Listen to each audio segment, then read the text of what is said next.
La verdad que es emocionante recorrer junto con ustedes este estudio tan precioso que esperamos que sea de inspiración, de edificación a la iglesia y también a aquellas personas que nos están viendo a través del internet o que estarán viendo estos mensajes luego cuando ya se quedan archivados en YouTube.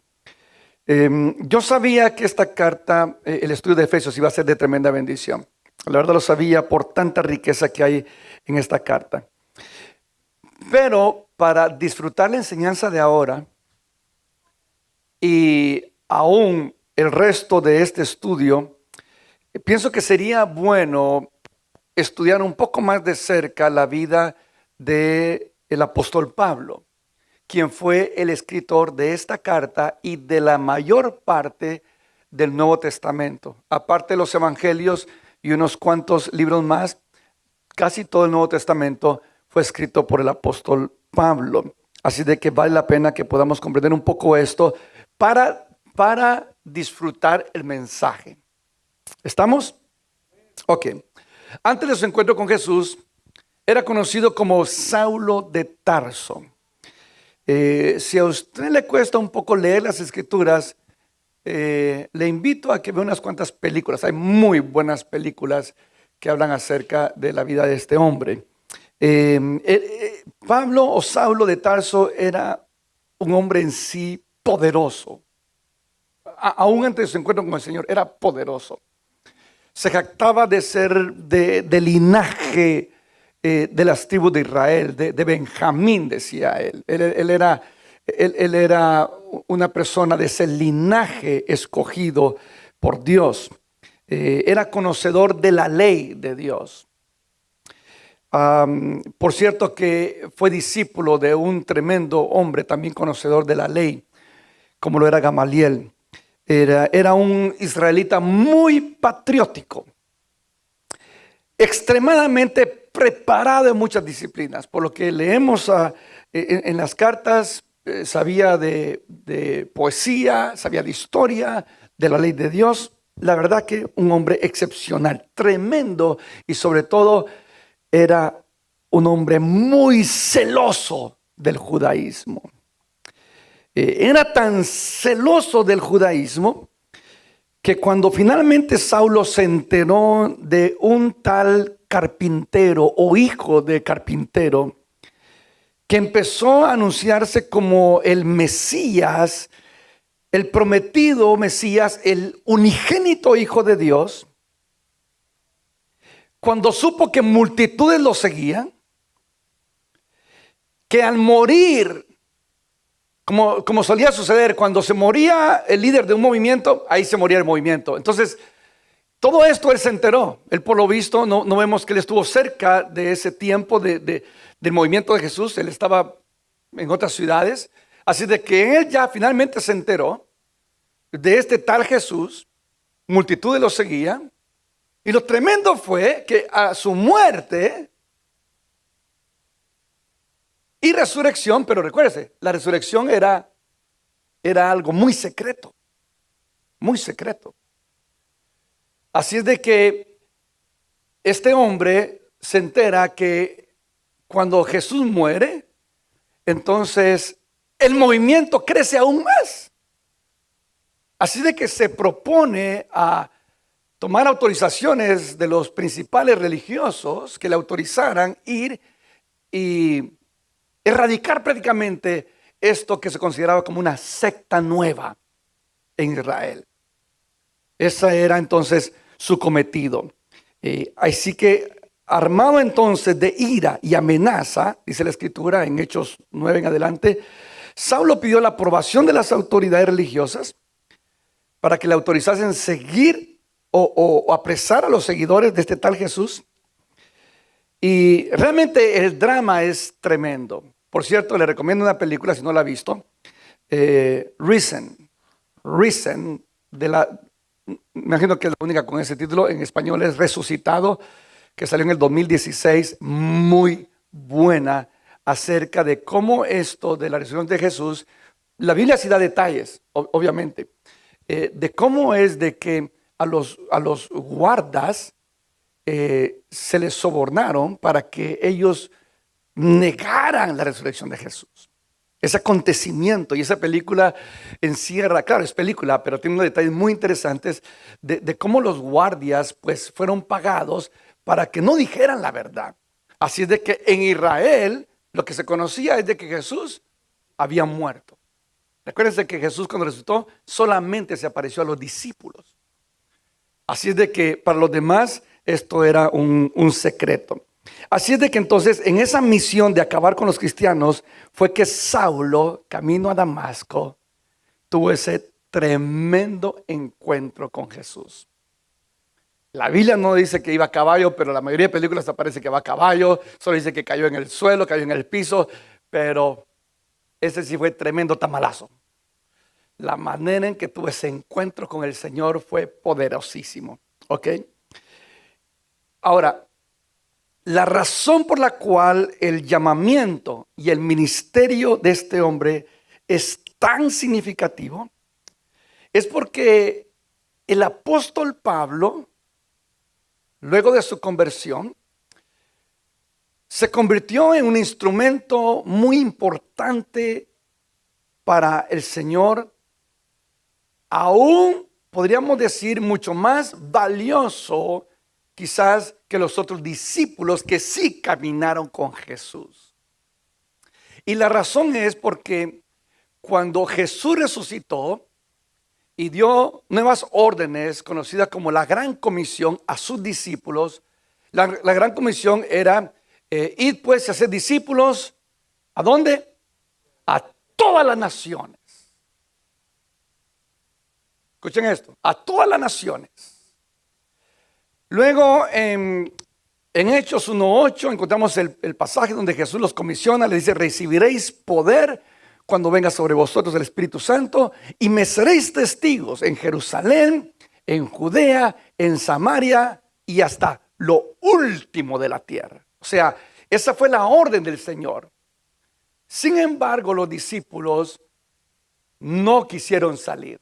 Los discípulos se quedaron en Jerusalén, los apóstoles del Señor se quedaron en Jerusalén, y por eso es de que el llamamiento de Pablo fue tan importante, no solamente su llamamiento, sino su enfoque, porque aunque predicó a los judíos, su enfoque principal fue hacia los gentiles, y es ahí donde se pone sabrosa la cosa. Amén. Entonces vamos a Efesios 2, versículo 11 en adelante. Por aquí nos quedamos en el estudio la semana pasada. Aleluya. Versículo 11. No olviden que ustedes, los gentiles, antes estaban excluidos. Eran llamados paganos incircuncisos. Vean cómo nos veían los judíos. Nos ven todavía. Paganos incircuncisos. Así despectivamente. Gentiles. Chusma, chusma. Dice que así éramos llamados por los judíos, quienes estaban orgullosos de la circuncisión, aun cuando esa práctica solo afectaba a su cuerpo, no su corazón, dice Pablo. Claro, eso es lo que él piensa ahora. Antes no creía así, pero ahora él ya está dando secretos, como quien dice: hey, yo era de esos. Antes para nosotros la circuncisión era algo grande, y que sí, eso era solo una cosa del cuerpo.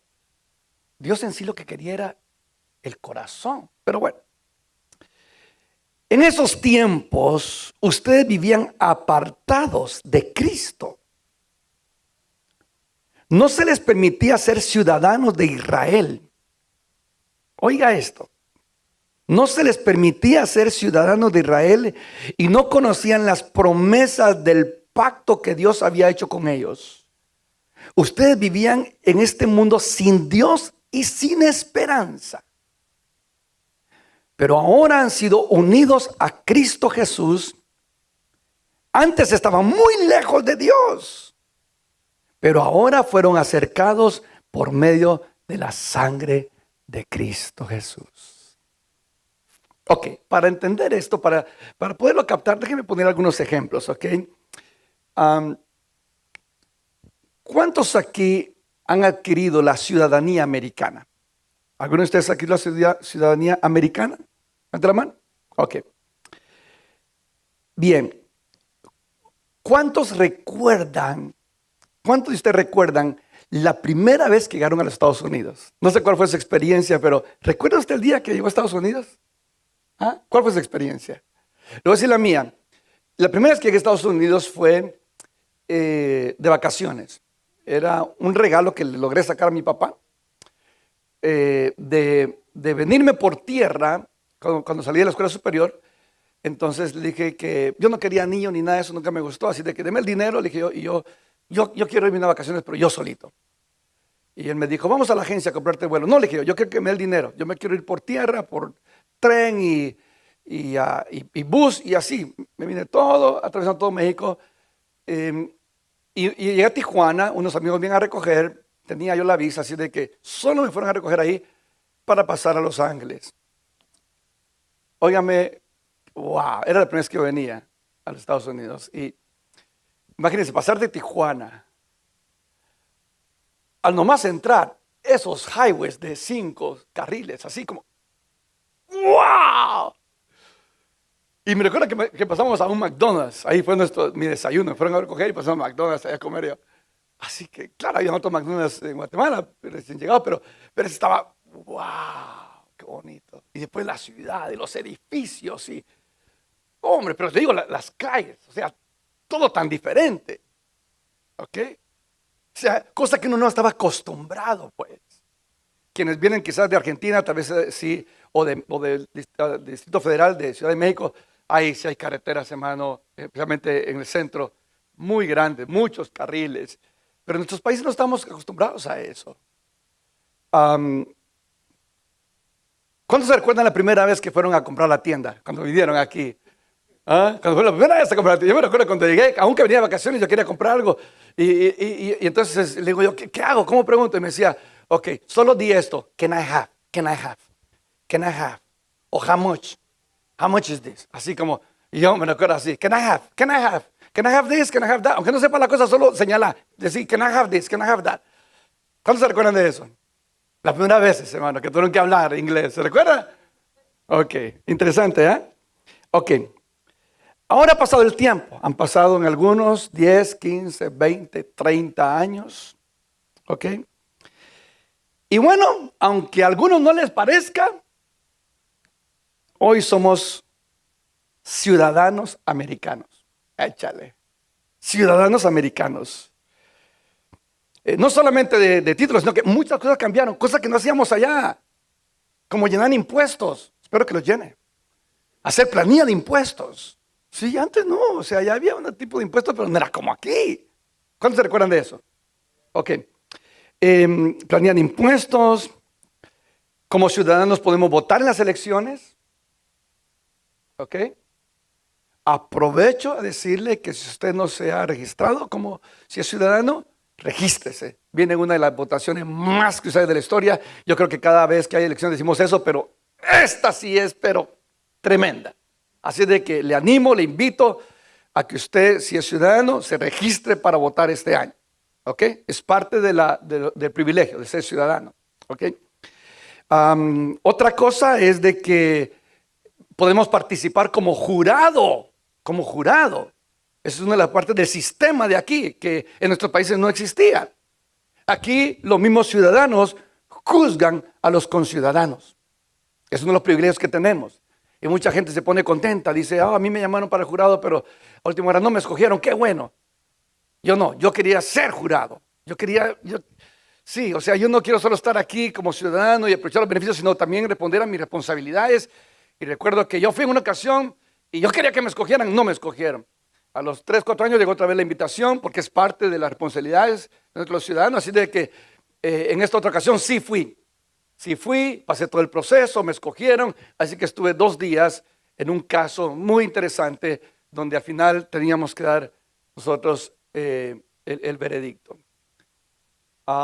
Y es muy emocionante. Eso es parte de ser parte de esa ciudadanía que hoy tenemos aquí en los Estados Unidos. ¡Wow! Usted dirá, ¿y qué tiene que ver eso con nosotros? Es un ejemplo. Es un ejemplo de cómo nosotros en el plano espiritual antes estábamos bien apartados de la ciudadanía celestial. Bien apartados. No entendíamos cómo era esto era como un idioma nuevo, eso de aleluya, de amén, de gloria a Dios, eso de ir a la iglesia, eso de diezmar, eso de ofrendar, eso de servir. O sea, era realmente como un país nuevo para nosotros. ¿Y sabe qué? Quienes tenían todo el paquetón eran los judíos. Porque a ellos se les dio la ley. A ellos se les dio el pacto. Ellos eran los descendientes de Abraham. Con ellos es que Dios tenía esa relación, promesas, pacto, tierra prometida. Todo era para ellos.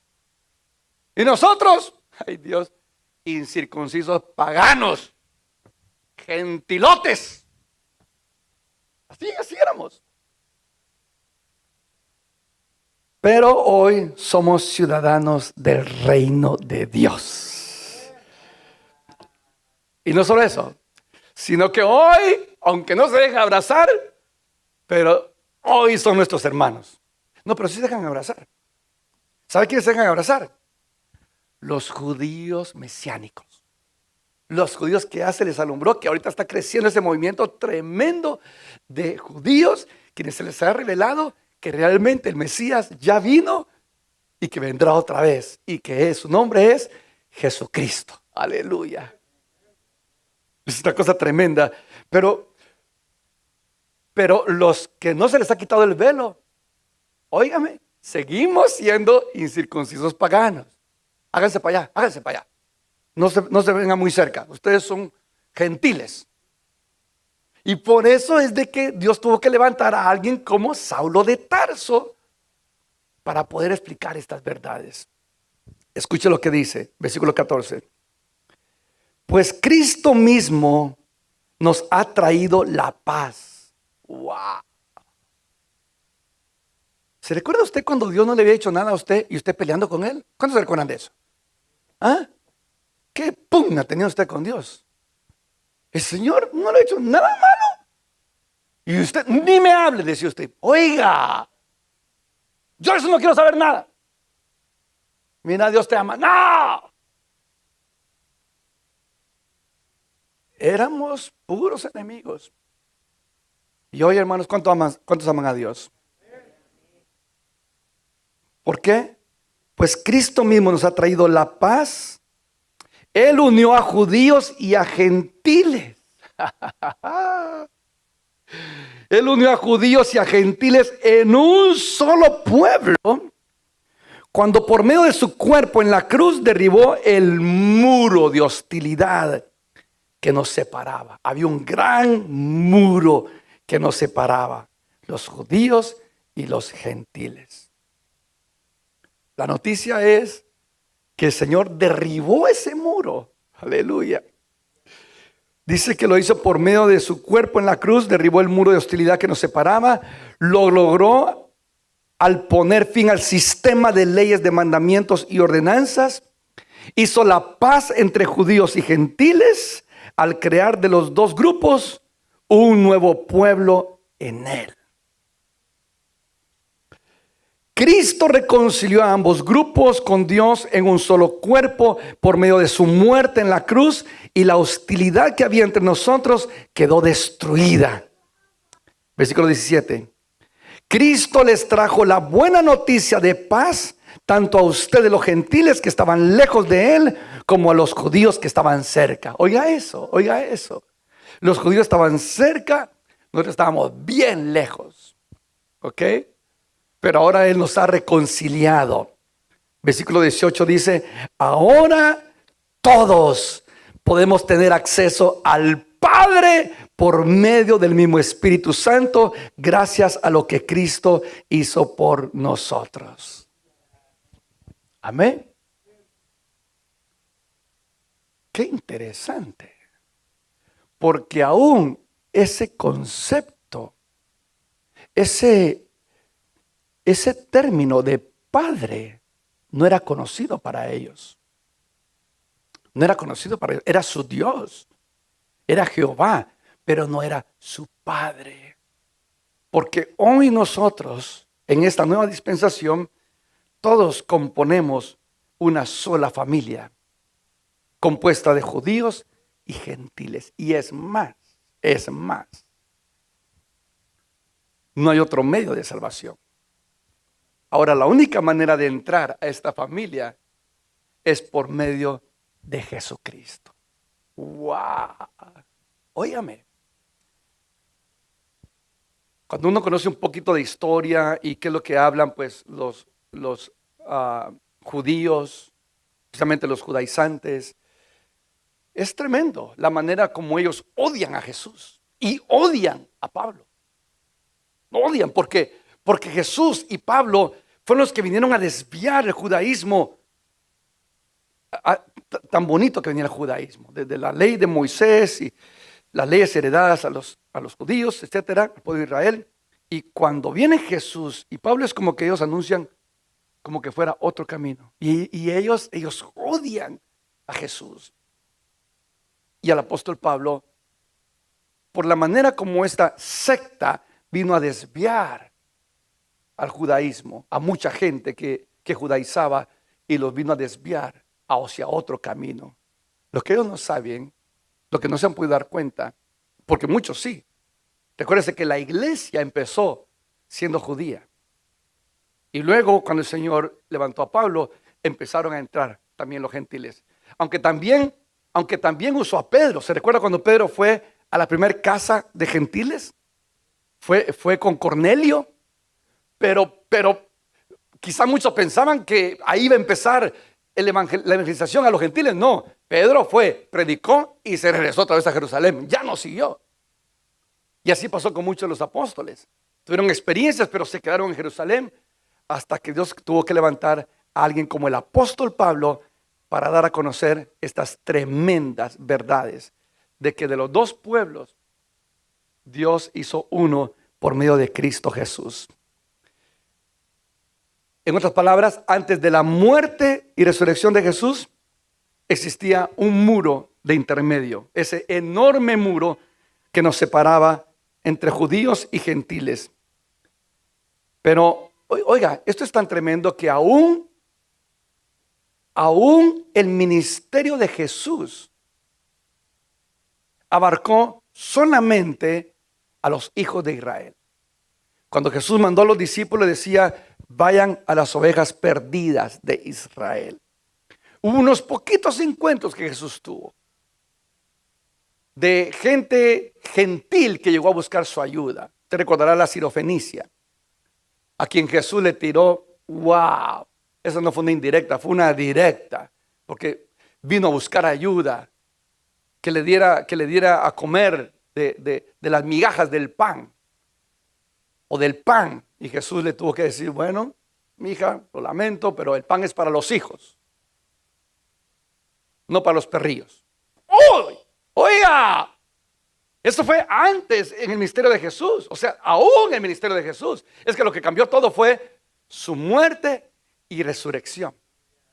Pero antes éramos así. Éramos, hermano, así. Si usted no era judío, si usted era de Honduras, de El Salvador, de Guate, de Nicaragua, de Colombia, de Venezuela, así, váyase para allá. Ustedes están bien lejos. Los que estaban cerquita eran los judíos. Y un gran muro entre los dos. Pero ese muro fue derribado. Y oiga qué tremendo. Y es que, si usted se da cuenta, si usted empieza a recorrer el Antiguo Testamento, solo hay 11 capítulos, solo los primeros 11 capítulos de Génesis, que hablan del inicio de la raza humana. En el capítulo 12 de Génesis es cuando Dios llama a Abraham, y ahí, de ahí en adelante, Génesis, Éxodo, Levíticos, Número, Deuteronomio, Josué, Jueces, Primero Samuel, Primero Reyes, Primero Crónicas, Esdras, Nehemías, Esther, Job, Salmos, Proverbios, Eclesiastés, Cantares, Isaías, Jeremías, todos los demás libros, todo ese pueblo de Israel. Todo es el pueblo de Israel. Usted ve el Nuevo Testamento, todo es la iglesia, la iglesia, la iglesia, la iglesia, la iglesia. Y esto vamos a seguir aprendiendo a medida que estudiamos Efesios, especialmente, primero Dios, el próximo domingo, porque esto de la iglesia es un misterio tan poderoso de cómo el Señor vino y de los dos pueblos hizo uno solo. ¿Cuántos se gozan por eso? Esta es una cosa que debe revolucionarnos, porque le digo, antes estábamos bien lejos. Es como cuando usted estaba hasta allá en su pueblo, solo soñando que iba a venir a Estados Unidos. Solo aspirando, soñando, algún día. Wow, llegamos, ha pasado el tiempo, nos defendemos en hablar, somos parte del sistema, y aunque no le parezca a alguien, soy ciudadano. Óigame, esto no es motivo de pelear, pero algo así hemos sentido nosotros ante los judíos. Hey, mijito, soy tu hermano. De otro colorcito, pero soy tu hermano. Sí, aunque no hable hebreo ni arameo, pero soy tu hermano. Somos una sola familia. Wow, ¿cuántos alaban a Dios por eso? ¿Qué provocó el cambio? ¿Qué trajo el cambio? ¿Cuál fue? ¿Qué acontecimiento fue que trajo ese cambio, esa oportunidad a nosotros que estamos bien lejos? Juan 1:11 lo explica. Dice, vino, hablando de Jesús, vino a los de su propio pueblo y hasta ellos lo rechazaron. Pero a todos los que creyeron en Él y lo recibieron, les dio el derecho de llegar a ser hijos de Dios. ¿Se da cuenta? En otras versiones dice, a los suyos vino, mas los suyos no le recibieron. Él vino a los suyos, Él vino a salvarlos, vino a redimirlos, pero los suyos no le recibieron. Pues como no le recibieron, entonces Dios dijo, pues de ahora en adelante. ¿Cuántos se recuerdan lo de una parábola de la cena de los convidados? La cena de los convidados, donde un hombre de mucha influencia iba a hacer una fiesta para su hijo y mandó a llamar a personas escogidas. Personas escogidas. Y las personas escogidas que merecían venir a la fiesta, a la cena, empezaron a decir, no puedo, me acabo de casar y no puedo ir. Yo acabo de comprar un terreno y así de que no puedo. Uno por uno excusarse. Dice que el padre vino y llamó a los siervos y les dijo, pues ¿saben qué? Ahora vayan a recogerme a cualquier chusma que encuentre por ahí porque mi cena no se va a desperdiciar. Y así de que fueron a buscar y trajeron a todos los que encontraron. Espero que usted no se ofenda por eso. Pero nosotros éramos, nosotros no éramos de los que hubo una invitación especial, no. Nosotros fueron de los que dijeron, bueno, ya que ellos no quieren venir, oiga eso, ya que no quieren venir, pues ahora se abre la oportunidad. Aleluya. Y se abrió una gran puerta, hermano. Sí. Se abrió una gran puerta y esa puerta es Jesucristo. A los suyos vino, los suyos no le recibieron, pero ahora los que creen en su nombre les da el derecho, aleluya, de ser llamados hijos de Dios. Hoy somos nosotros hijos de Dios. Amén. Dice, versículo 19 de Efesios 2. Así que ahora ustedes, los gentiles, ya no son unos desconocidos ni extranjeros. Oiga eso. Ya no son unos desconocidos ni extranjeros. Son ciudadanos junto con todo el pueblo santo de Dios. Son miembros de la familia de Dios. Por eso nos llamamos hermanos, ¿verdad? Hermanos, hermanas. Porque hoy somos miembros de la familia de Dios. Juntos, dice el versículo 20, constituimos su casa, la cual está edificada sobre el fundamento de los apóstoles y los profetas. Y la piedra principal es Cristo Jesús mismo. Estamos cuidadosamente unidos en Él y vamos formando un templo santo para el Señor por medio de Él. Ustedes los gentiles también llegan a formar parte de esa morada donde Dios vive mediante su Espíritu. Oiga esto. Es muy noble ver, usando ese ejemplo de inmigrantes, ¿ok? Es muy noble ver a líderes latinos, el defender los derechos, digamos, de los latinos. Muy noble. Estar luchando, peleando por los derechos de los latinos aquí en Estados Unidos es muy noble. Pero es realmente admirable cuando uno ve a una persona anglosajona o un afroamericano, ¿ok? El ir y defender los derechos de los inmigrantes, por ejemplo, de los latinos. Realmente es algo asombroso porque uno dice, realmente, ¿qué necesidad tiene? Pero algo pasa en sus corazones y son tremendos, se andan luchando por los derechos de los inmigrantes. Déjeme decirle que algo así sucede con esto. Hubiera sido tremendo ver a un gentil levantarse y decirle a los gentiles, miren, los judíos no nos reciben, pero Dios nos ha llamado a nosotros. Pero lo que es realmente glorioso es que quien Dios levantó era a uno bien judío, bien celoso de la ley, experto, conocedor de la ley. Decirle a los gentiles, ustedes, gentiles, ¿saben qué? Los de mi pueblo no les gusta que yo comparta esto. Pero ¿saben qué? Según el plan de Dios, hoy solo hay una manera de salvación. Hoy hay una sola familia. Hoy no hay primos ni sobrinos. Dios no tiene ni primos, ni sobrinos, ni nietos, sino que Dios solamente tiene hijos, ya sean judíos o ustedes los gentilazos. Hoy ustedes los gentiles, la noticia es que son parte del mismo pueblo. Hoy ustedes son parte del pueblo de Dios. Y ese pueblo de Dios es la iglesia de Jesucristo. Y eso es noble, hermanos. Eso es algo. ¿Sabe qué llegó a decir el apóstol Pablo? Al recibir estas verdades, el apóstol Pablo, él decía, quisiera yo ser un anatema. En otras palabras, al entender lo que entiendo, por amor a mis hermanos los judíos, quisiera yo estar equivocado, decía él. Porque ellos son celosos. Sin embargo, este es el plan de Dios ahora.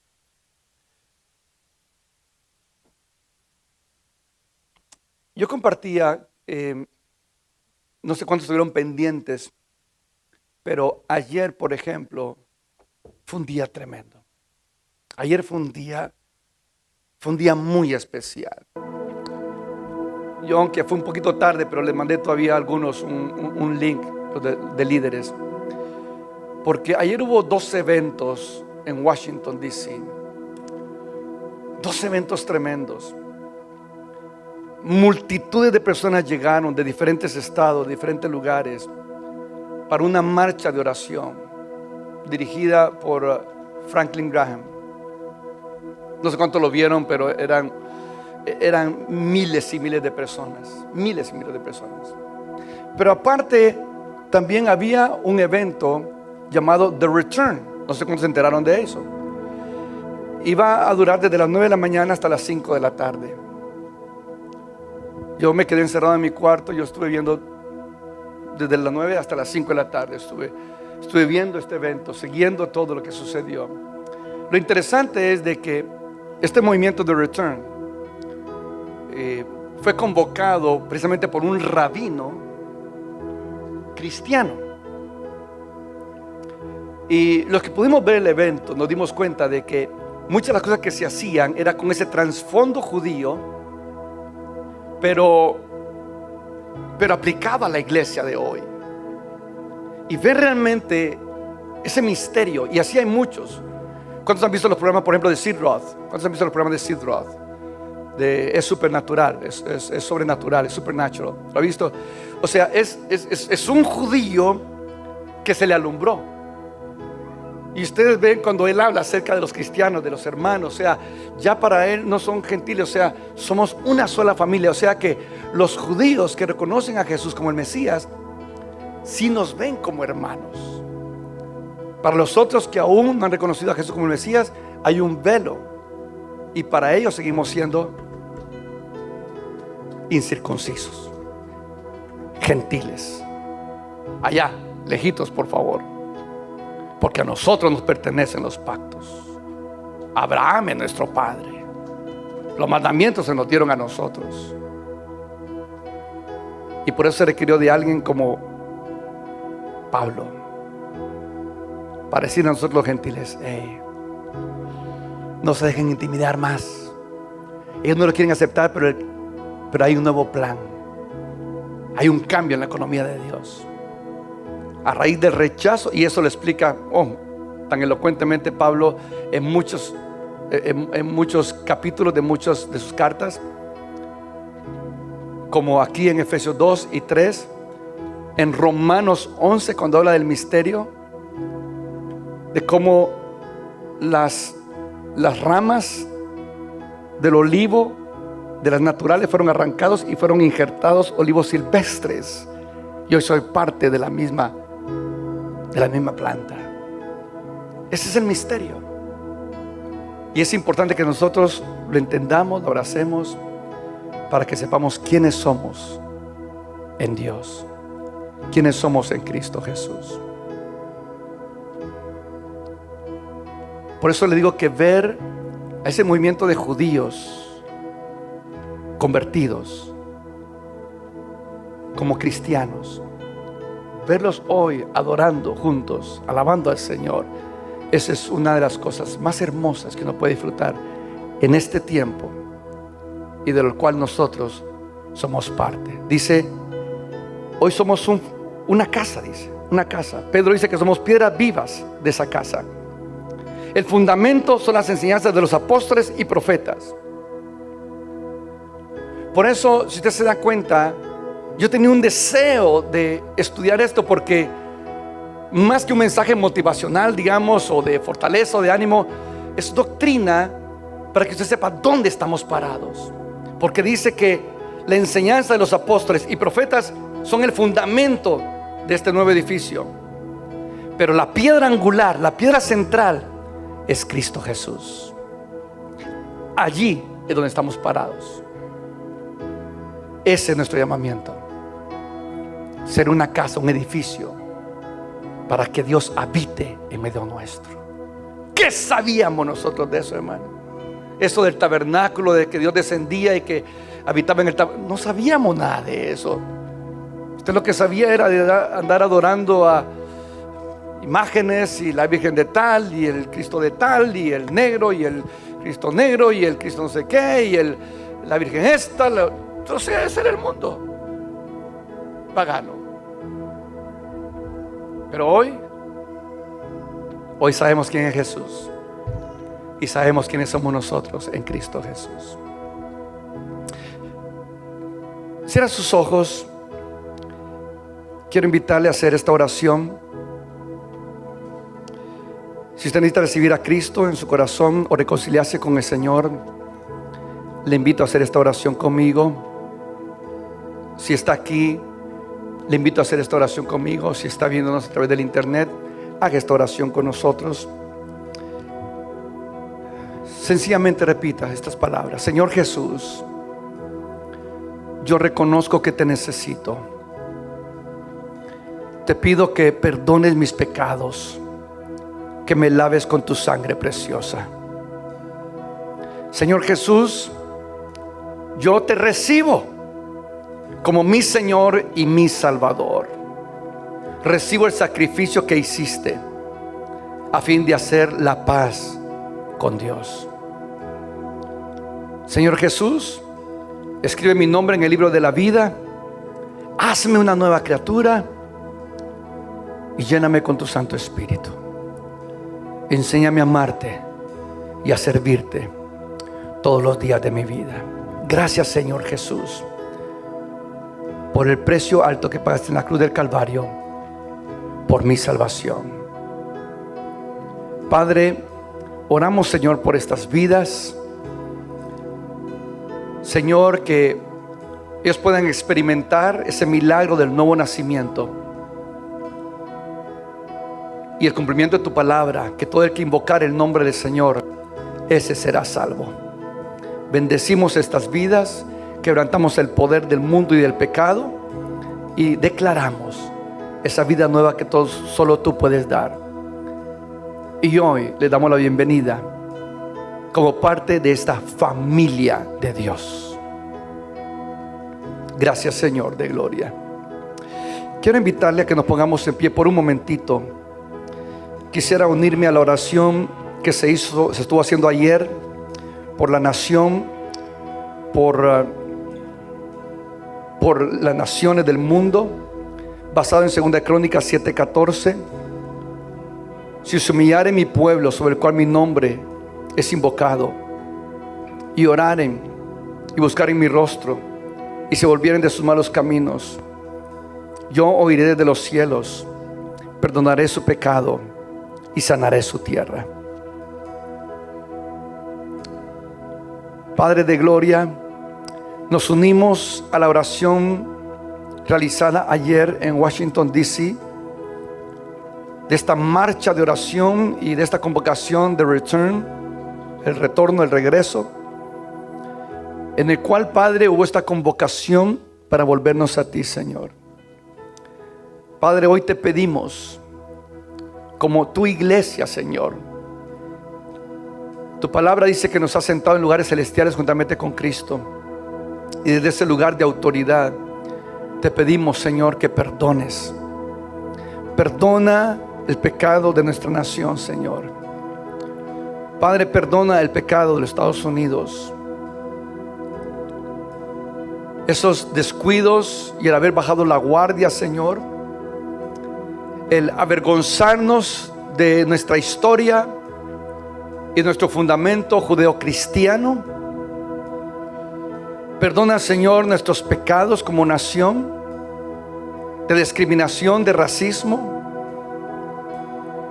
de abuso de autoridad. Señor, perdona el pecado de derramar tanta sangre inocente como son los entre 60 y 62 millones de niños que han sido abortados, Señor. Padre Santo, perdona, Señor, oh Dios, nuestro pecado de intentar redefinir, Señor, las cosas que tú has establecido santas, como es la familia, el matrimonio. Perdona, Señor, nuestro pecado, Dios. Ten misericordia de nosotros como nación. Ten misericordia de los Estados Unidos, Señor, oh Dios. Padre, perdónanos por darte la espalda, Señor, a nivel de sociedad, a nivel cultural, Señor. Por dar la bienvenida, Señor, a otras cosas, a otros dioses. Perdónanos, Señor, oh Dios. Te lo pedimos, Padre, en el nombre de Jesús. Clamamos misericordia, Señor. Ten misericordia de nosotros. Oramos por la paz de las ciudades, Señor. Oramos, Señor, que tú sanes nuestra tierra. Sana nuestra tierra, Señor, oh Dios, de la división. Padre, trae, Señor, sanidad de la polarización, Señor, que hay a nivel social, a nivel político. Sana nuestra tierra, Señor, oh Dios, aún de la crisis presente del COVID-19. Sana nuestra tierra, Señor, de la crisis económica, oh Dios. Padre, sana nuestra tierra, Señor. Oramos, Padre, por el liderazgo espiritual y político, Señor. Padre, en el nombre de Jesús, oramos, Señor, que tú dirijas los pensamientos y el corazón, Señor, que traigas avivamiento al liderazgo espiritual, que traigas restauración, Señor, en los púlpitos de las iglesias, al predicar tu palabra, Señor, no comprometida. Señor, dirige, Padre, a nuestro presidente, al presidente Donald Trump, Señor, al vicepresidente Mike Pence, a todo su gabinete, oh Dios, en el nombre de Jesús, Señor. Padre, prepáranos para este año de elecciones, Dirígenos desde ya, Señor, para poder votar, oh Dios, por los valores de tu palabra. Señor, oramos, trae avivamiento, Señor, a nuestra tierra. Empezando por tu iglesia, Señor, empezando por nosotros. Avívanos, Señor, oh Dios. Avívanos, Padre Santo, en el nombre poderoso de Jesús. Avívanos, Señor de gloria.